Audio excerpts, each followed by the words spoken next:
Hello guys, कैसे हो आप लोग। चलो, बहुत दिनों के बाद 11th वाले बच्चे जितने आने वाले हैं आप लोग 10th के बाद, आप लोगों के लिए बहुत ही बड़ी खुशखबरी है। आप ऑनलाइन या ऑफलाइन जो एलन बायोलॉजी क्लासेस से जुड़ सकते हैं। आपकी बहुत ही best classes in the Saharsa, ठीक है ना। आप सहरसा में जितने भी क्लासेस हैं आप आकर के पहले विजिट करो। डेमोज क्लासेस दी जाती है, आप आ सकते हो। आपके यहाँ क्लासेस स्टार्ट हो चुकी है ऑलमोस्ट जो है 5 अप्रैल से, ठीक है ना।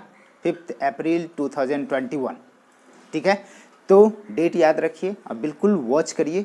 मैं यहाँ पे आपको स्टार्ट करता हूँ इंट्रोडक्टरी क्लास। जो 10th तक पढ़े नहीं हैं बच्चे, छोटी छोटी चीज़ें, छोटे छोटे इन्फॉर्मेशन मैं देना चाहूँगा। आप उससे जो है एकदम बाकायदे सब कुछ अच्छी कर सकते, ठीक है ना। तो आ जाइए, यहाँ पे हम लोग बात करते हैं। एक चैप्टर है जिसको आप बोलते हो सेल। सेल बोले तो कोशिका। कोशिका दुनिया में जितने भी जीव हैं, सारे के सारे जीव, जीव बोले तो बेटा कोई भी ऑर्गेनिज्म, जीव बोले तो जिसमें जान हो। जीव किसे बोलते हैं? जिसमें भी जान हो, लाइफ हो, उसे क्या कहते हैं? जीव बोलते हैं। चाहे वो पेड़ हो, ठीक है ना, घोड़ा, हाथी, ये सब समझते हैं। एनिमल में जितने भी कीड़ा मकोड़ा से लेकर हमारे तक, प्लांट हो गया, ठीक है ना। फिर अपन बात करते हैं पेड़ पौधा हो गया। फिर जो कीड़े मकोड़े की बात करें, हम अपनी बात करें बैक्टीरिया जिसे जीवाणु बोलते हैं, वो सब के सब क्या है? जीव है। तो इसका मतलब है कि जीव कैसे बने हुए हैं। सबसे पहले अपन बात करते हैं सेल की। और सेल के कंडीशन में आप बात करते हो कि सेल किसी भी जीव का या लाइफ का जो है वह एक आधारभूत संरचनात्मक और क्रियात्मक इकाई होता है। जिस तरह से इस बिल्डिंग को बनने के लिए ईंट से ईंट जोड़ करके बनाई गई है, उसी तरीके से सेल से मिल मिल कर हमारी बॉडी बनाए। इसका मतलब हमारी बॉडी में अरबों खरब सेल होगा।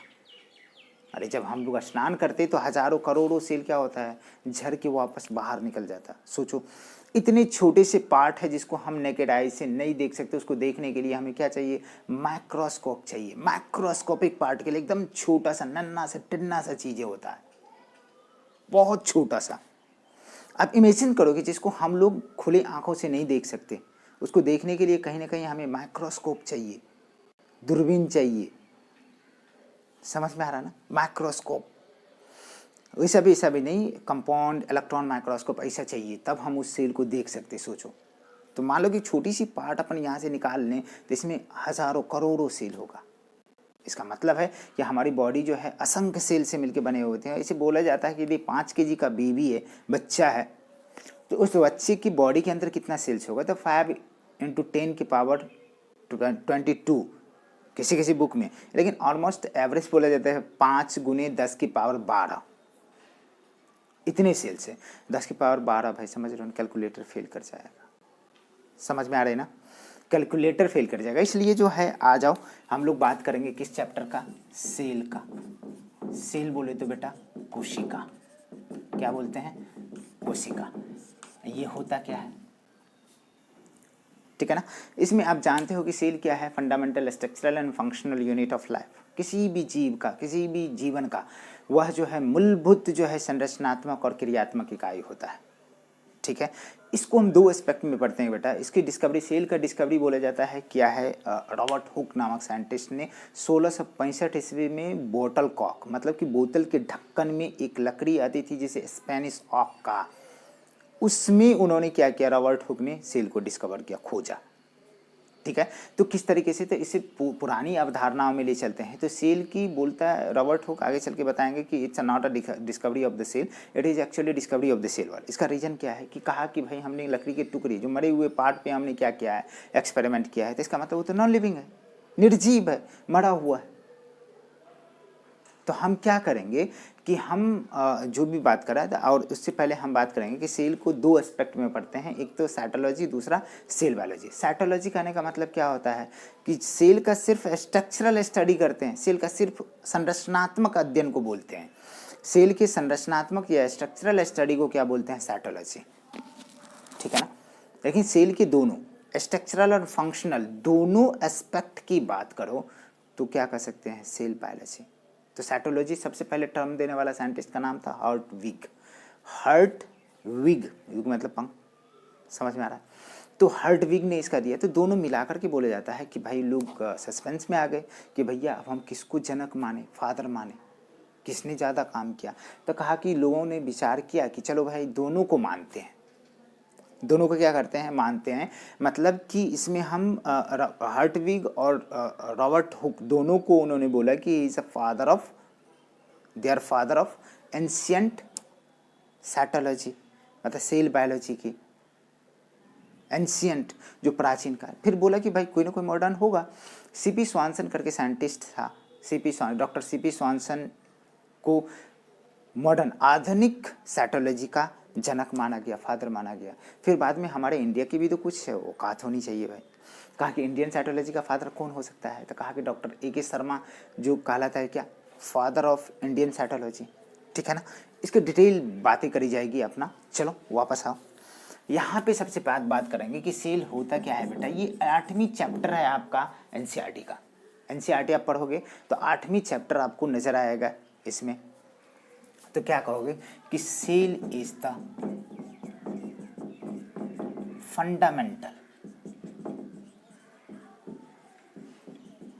Fundamental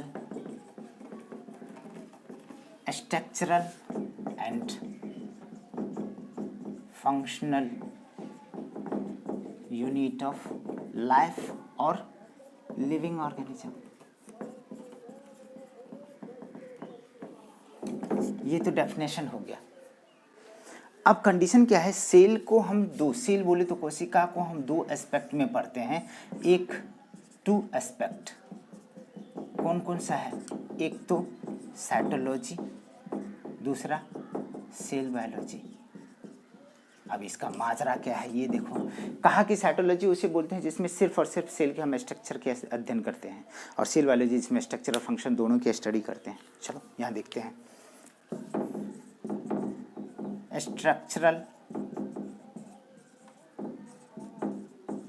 study of cell is known as को मैं ऐसे लिखता हूँ KNOWN, और एज इसको शॉर्ट में ऐसे लिखेंगे, नॉन एज क्या, साइटोलॉजी। और यहाँ पे एक ही टर्म है तो एक ही चीज़ है, स्ट्रक्चरल, याद रखने के लिए। यहाँ पे cell biology, structural and functional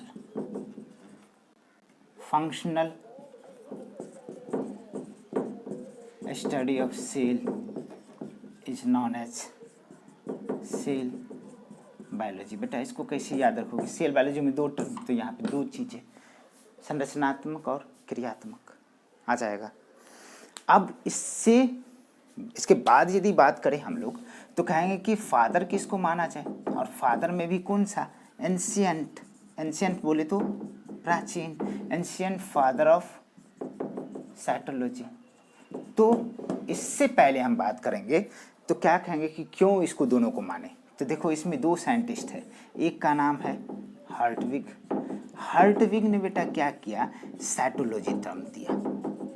क्या किया, साइटोलॉजी टर्म दिया। हर्टविग ने साइटोलॉजी टर्म दिया, ठीक है ना। और कौन, रॉबर्ट हुक ने 1665 ईस्वी में क्या किया, सेल का डिस्कवरी किया, खोज किया। इसलिए दोनों को बोला जाता है फादर ऑफ एंशियंट साइटोलॉजी। तो फिर मॉडर्न साइटोलॉजी किसको, फादर किसको बोलेंगे। हाँ जी दिखता ना,